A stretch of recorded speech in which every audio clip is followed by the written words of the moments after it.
ఖచ్చితంగా ప్రతి ఒక్క వైసీపీ అభిమాని కార్యకర్త ఈ వీడియో ఖచ్చితంగా చూసి తీరాలండి. 100% చూసి తీరాల. ఎందుకంటానంటే ఇది వైసీపీ వాళ్ళకి సంబంధించిన వీడియో అని చెప్తాను నేను. మరి నువ్వేది చెప్తున్నావు అంటే కనుక TV5 శివ గారు, ఎవరైతే TV5 శివ గారు ఉన్నారో ఆయన కొన్ని ఆనిముత్యాలు అయితే మాట్లాడటం జరిగింది. ఏంటో అసలు ఆయన ఏం మాట్లాడాడు, ఆయన మాట్లాడిన దాంట్లో నిజమెంత అబద్ధం ఎంత, ఎందుకంటే పచ్చి అబద్ధాలు మాట్లాడా నిజం మాట్లాడా ఏంటనేది తేల్చేద్దామని ఈ వీడియో. కాబట్టి కంగుతున్న క్యారెక్టర్లు అని చెప్పేసి ఒక తమ్ముళ్ళు పెట్టి వీడియో తీసి ఒక మాట్లాడటం జరిగింది, చాలా మాటలైతే కనుక. కాబట్టి ఈ TV5 శివ గారు మాట్లాడిన మాటలో ఒక్కొక్కటిగా మనం విని అలాగే ఒకసారి దానికి సమాధానాలు చెప్పడానికి ట్రై చేద్దాం. ఫస్ట్ అయితే లైక్ చేయండి చెప్తాను, ఎందుకంటే మ్యాక్సిమం తెలుగు నుండి అందరికీ తెలియాల్సింది వీడియో ఇది. లైక్ చేయండి, ఒక లైక్ చేస్తే ఎక్కువ మందికి ఇన్ఫర్మేషన్ షేర్ అవుతుంది. దానివల్ల మీరు లైక్ చేయండి మీ బాధ్యతగా.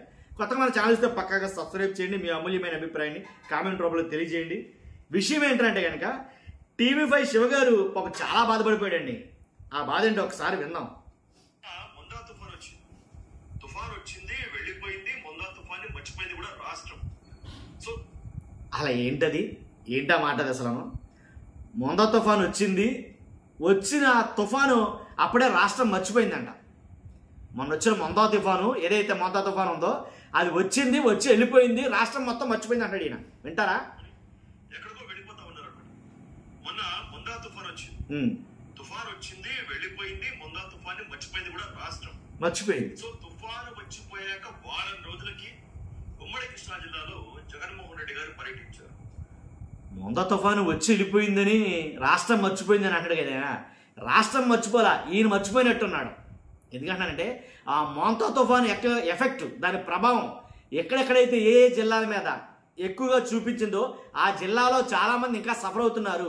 రైతులు మరి ముఖ్యంగా, అందరి మాట పక్కన పెట్టేద్దాం, రైతులు అతలాకుతలం అయిపోయారు. ఆ ప్రభావం ఇంకా వాళ్ళ పైన ఉంది, మర్చిపోలేదు ఎవరను. ఆయా ప్రాంతాల్లో పంట పొలాల్లో దిగి ఇప్పుడు లేని విధంగా, అంటే ఆయన ముఖ్యమంత్రిగా ఉండగా ఏం చేసేవాడు, తుఫాన్ వస్తే ఒక స్టేజ్ కట్టుకునేవాళ్ళు, టెంట్ వేసుకునేవాళ్ళు, కాలికి మట్టకుండా పిలిపించుకోకున్నారు, రైతులతో మాట్లాడేసి వెళ్ళిపోయేవాడు. ఇప్పుడు 11 సీట్లకే పరిమితం అయ్యారు కాబట్టి పొలంలో దిగాలి అన్న సంగతి గుర్తొచ్చింది. పొలంలో చెప్పులు లేకుండా బురదలో దిగాలి, ఆ బురదలోనే ఆ పొలంలోనే రైతుల్ని పరామర్శించాలని గుర్తుకొచ్చినట్టుంది. అందుకని చాలా తీరిగ్గా వారం రోజుల తర్వాత కృష్ణా జిల్లా వచ్చి రైతులను పరామర్శించారు. ఇక్కడ మాట చెప్పాలా అంటే ఆయన అధికారంలో లేడు కాబట్టి పొలంలోకి దిగాడు, చెప్పులు తీసేశాడు, ప్యాంటు పైకి మడత పెట్టాడు, పొలంలోకి దిగాడు అని అంటే కనుక అధికారంలో లేడు కాబట్టి 11 సీట్లు వచ్చాయి కాబట్టి. అంటే మనం అధికారంలో ఉన్నాం కాబట్టి హెలికాప్టర్లో తిరిగేయచ్చా? అంతే కదా సింపుల్గా. మన అధికారంలో ఉన్నాం కాబట్టి హెలికాప్టర్లో తిరిగాం, అధికారంలో లేరు కాబట్టి పొలంలో దిగారు, ఒప్పుకున్నట్టే కదా. అంటే అధికారంలో ఉంటే మనం హెలికాప్టర్ మీద తిరిగేయచ్చు, రోడ్డు మీద నడుచుకుంటూ వెళ్ళిపోవచ్చు, 10 మంది ఫోటోగ్రాఫర్లు ముందేసుకుని తిరిగేయచ్చు. మనం అధికారంలో ఉన్నాం కాబట్టి. అధికారంలో లేడు కాబట్టి పొలంలో దిగారు. ఓకే, మంచిది.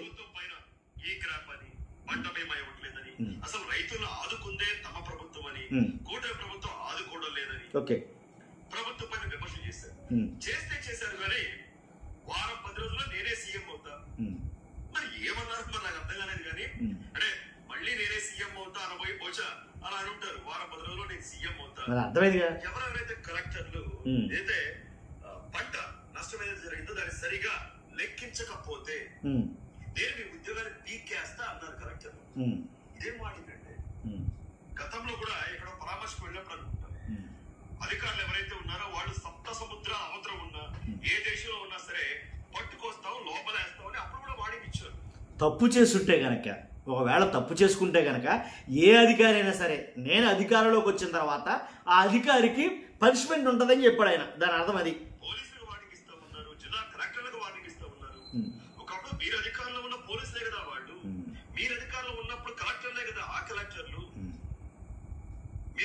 ఇప్పుడు ఎవరు అధికారంలో లేనప్పుడు వాళ్ళు మాట్లాడే మాటే అది. అందరూ మాట్లాడతారు, ప్రతి రాజకీయ నాయకుడు మాట్లాడే మాట మేము అధికారంలోకి వచ్చిన తర్వాత అసలు విషయం ఏంటో తెలుస్తామన్నమాట.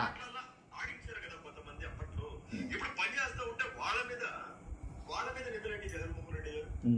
అసలు పరామర్శ అంటే ఏంటి? పరామర్శ అంటే ఎవరైతే నష్టపోయారో వాళ్ళ దగ్గరకు వెళ్ళి వాళ్ళ కన్నీళ్లు తుడిచి వాళ్ళ చేతిలో చేవేసి మేము అండగా ఉంటాం భరోసా ఇవ్వాలి. అదేగా జరిగింది. పరామర్శ పేరుతో బల ప్రదర్శన ఏంటి? బల ప్రదర్శన, ఇది మీరు గుర్తుపెట్టుకోవాలి మార్కెసింగ్గా. నేను చెప్తాను మీకు, ఇది మాత్రం గుర్తుపెట్టుకోండి. నష్టపోయారు. వాళ్ళ కన్నీళ్ళు ఉన్నాయి, వాళ్ళ కళ్ళలో ఇంకా ఎండలేదు. తపాసులు కాలుస్తారా? వాళ్ళ కళ్ళల్లో కన్నీళ్ళు ఎండలేదంట. ముందే మాట్లాడాడు ఆయన. మోంతా తుఫాన్ వచ్చింది, వచ్చి అసలు ఎప్పుడు వచ్చిందో తెలియదు, ఎప్పుడు వెళ్ళిపోయిందో తెలియదు, దాన్ని అందరం మర్చిపోయారు అన్నాడు ఈయన. మళ్ళీ వేరేది ఇది ఏంటంట, వాళ్ళ కళ్ళల్లో కన్నీళ్ళు ఇంకా ఇంకిపోలేదంట. వాళ్ళ కళ్ళల్లో కన్నీళ్లు అసలు కారటానికే ప్రభుత్వం ఏం చేస్తుందని అడిగితే నాకు తెలియగలుగుతాను. అంతే కదా, ప్రభుత్వం పాత్ర ఏంటి? వాళ్ళ కళ్ళల్లోంచి కన్నీళ్ళు రాకుండా చూసుకోవడమే కదా.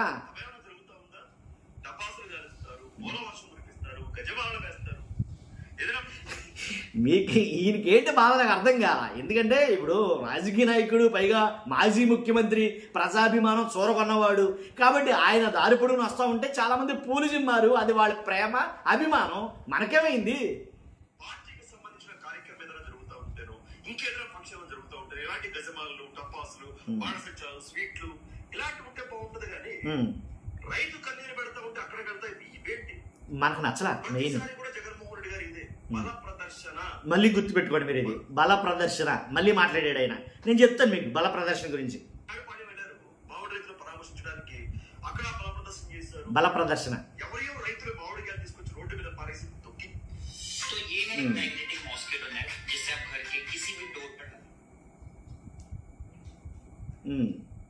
అలాగే పొగాకు రైతులు అని చెప్పేసి పొద్దు వెళ్ళారు. పొద్దు వెళ్ళినప్పుడు అక్కడ రప్ప నరికేస్తాము, మేకతలు నరికేసినట్టుని అక్కడ ప్లకార్డులు ప్రదర్శన. మర్చిపోలేదు ఈయన ఆ మేకతాలు నరికేట్టు. వెంటపాలెం అక్కడ పార్టీకి సంబంధించిన నాయకుడు చనిపోతే ఆయన పెద్దకరం అంటే ఏడాది సంవత్సరానికి హాజరు కావడానికి వెళ్ళి అక్కడ కూడా బల ప్రదర్శన చేశారు. బల ప్రదర్శన కదా, గుంటూరు దగ్గర జగన్మోహన్ రెడ్డి గారి కారు కింద పడి సింగయ్య బుద్ధుడు చనిపోయాడు.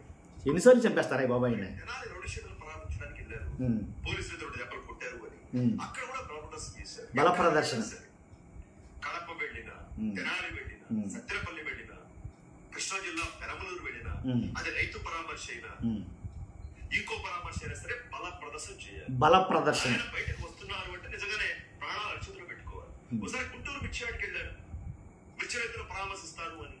మిర్చి బస్తాలు దొంగతనం చేశారు వైఎస్ఆర్ కాంగ్రెస్ పార్టీ నాయకులే. ఈ మాట ఎక్కడ అరకండి బాబు, లేని రిస్క్ మీకు.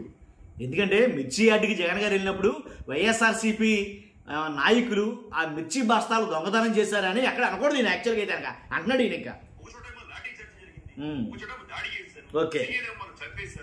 ఇప్పుడు కూడా ఈ పర్యటన కూడా కృష్ణా జిల్లా పర్యటనలో కూడా జగన్మోహన్ రెడ్డి గారి కాన్వాయ్లోని వాహనాలు ఢీకొని గాయాలైన పార్టీ కార్యకర్తలు చెప్పలేదు. పార్టీ కార్యకర్తల ప్రాణాలను కూడా లెక్కలేదు. పరామర్శ పేరుతో బల ప్రదర్శన వీడియో చూపిస్తారు, అది కూడా చూపిద్దాను. కానీ కాదు, బల ప్రదర్శన అంటే కనుక ఇప్పుడు జగన్ గారికి అభిమానం ఉంది, జగన్ గారు కూడా జనం ఉన్నారు, జనం బ్రహ్మరథం పడుతున్నారు. జనం అంతా ఇబ్బడిమొబ్బడిగా వచ్చినప్పుడు దాని బల ప్రదర్శన అని అనుకుంటే మీ పొరపాటేది. అది బల ప్రదర్శన కాదు. జగన్ కూడా వచ్చే జనం వాళ్ళు, ఆ జనాన్ని ఆపడం మన వల్ల కావట్లేదు కాబట్టి బల ప్రదర్శన అంటున్నాం, అంతే తేడా. రేపు వద్దు చంద్రబాబు నాయుడు గారు కూడా వస్తే కనుక అదే జనం అభిమానంతో వస్తే రావచ్చు. వాళ్ళకు కూడా రావట్లేదనో, జగన్ గారు కూడా వస్తున్నారనో దాన్ని బల ప్రదర్శన అని అనుకుంటే ఎట్లా? అదే నేను వీడియో చేశాను కదండి, డబ్బులు ఇస్తున్నారని చెప్పేసి. ఎక్కడో మొత్తానికి ఇది ఎప్పుడుదో ఏంటో తెలీదు, మొత్తం వీడియో అయితే దొరికింది. అదేంటంటే ఇస్తున్నారు, డబ్బులు ఇస్తున్నారు అని. అయితే డబ్బులు ఇస్తే వచ్చి వాడు 10 మంది వస్తారు, 5 మంది వస్తారంటే డబ్బులు ఇచ్చి తీసుకొచ్చే జనం జగన్ కూడా లేరు. అది మమ్మడికి నేను ఒక అనలిస్ట్గా కాదు, మన వాళ్ళకి చెప్తున్నాను. అసలైనా బీర్లు ఇవ్వకుండా, బిర్యానీ ఇవ్వకుండా, డబ్బులు ఇవ్వకుండా ఆ 10 మంది ప్రేమతో వస్తే చాలు. అంటే మనం కూడా 10 మందే వస్తున్నారు. ఏం చెప్పింది అర్థం కావట్లేదు మీకు. ఇక్కడ 10 మందే వస్తున్నారో ఆ 10 మంది వస్తే చాలు అని అన్నారు. ఎవరు కూడా మీకు అర్థం అవుతుంది. బీర్లు బిర్యానీలు ఇచ్చి ఇవ్వడానికి ఇదేమైనా సభ ఏంటండి ఇవ్వడానికి? ఇదేమైనా బహిరంగ సభ లేకపోతే ఎలక్షన్ క్యాంపెయినా? ఏం కాదే. ఎందుకు ఇస్తారు నా తెలియదు.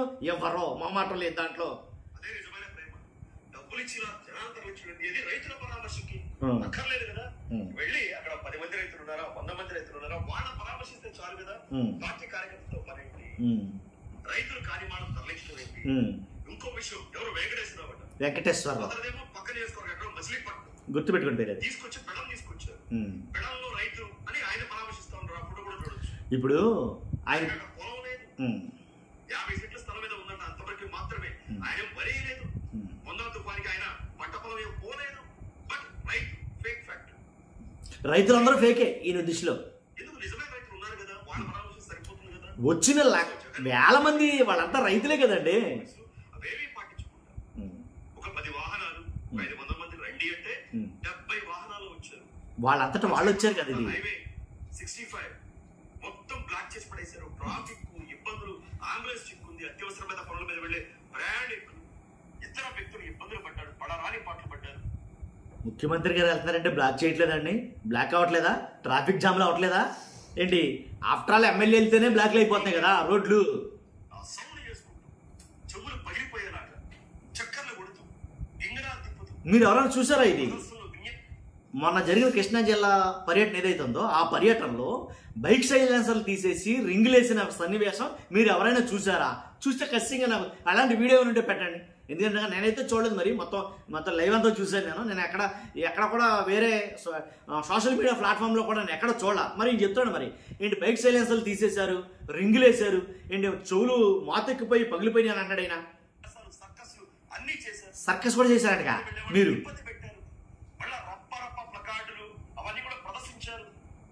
మళ్ళీ ఎప్పుడండి ఇది? నాకు తెలియకడుతును. మళ్ళీ రప్ప ప్లకార్డులు ఎక్కడ ప్రదర్శించారు నాకు తెలియకడుతున్నా లేదు కదా. మాజీ ఎమ్మెల్యే అనిల్ వేరే దాని కుమారుడు కిట్టు సిఐ పైన ఎస్ఐ పైన దౌర్జన్యం చేశారు. వాళ్ళేమో ఆ సింగయ్య లాగా ఈ కాన్వాయ్ కింద పడి వీళ్ళు ఎలా పడితే అలా కార్లు నడుపుతా ఉన్నారు, ఎలా పడితే అలా బైకులు నడుపుతా ఉన్నారు. ఎవరైనా మళ్ళీ కారు కింద పడి చనిపోతేనో, గాయాలైతేనో, ఎవరైనా బైక్ స్కిడ్ అయి పడిపోతేనో మళ్ళీ అదొక గోల ఎందుకు అని చెప్పేసి వాడు ఎంత కాడికి కూడా మేము కంట్రోల్ చేయడానికి ప్రయత్నం చేస్తే పోలీసుల పైన రివర్స్ అయ్యారు. కంట్రోల్ చేయడానికి కాదు, వెళ్ళొద్దు, వెళ్తే ఈ జనం అంతా కూడా చూస్తే లేనిపోని ప్రాబ్లమ్స్ వస్తాయి, వాళ్ళందరికీ ముచ్చమట్లు పట్టేసి జ్వరాలు వచ్చేస్తాయి, ఇంతమంది జనం వస్తాయి కాబట్టి ఎక్కడోళ్ళు అక్కడే ఆపండి అంటే ఆపుతున్నారంట వాళ్ళు. ఇది వైసీపీ చెప్తున్నమాట. పరామర్శ పేరుతో అరాచకం చేశారు. అరాచకం, పరామర్శ పేరుతో అరాచకం చేశారు. అరాచకమే.